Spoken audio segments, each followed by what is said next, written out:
والشمس وضحاها والقمر إذا تلاها والنهار إذا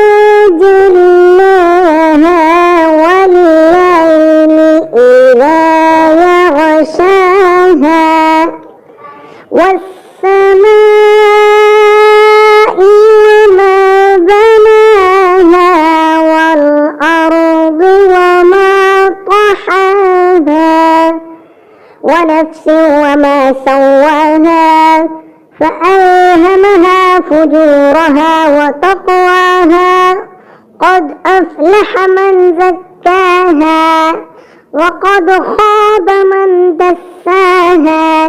كذبت ثمود بطغواها إذ انبعث أشقاها فقال لهم رسول الله ناقة الله وسقياها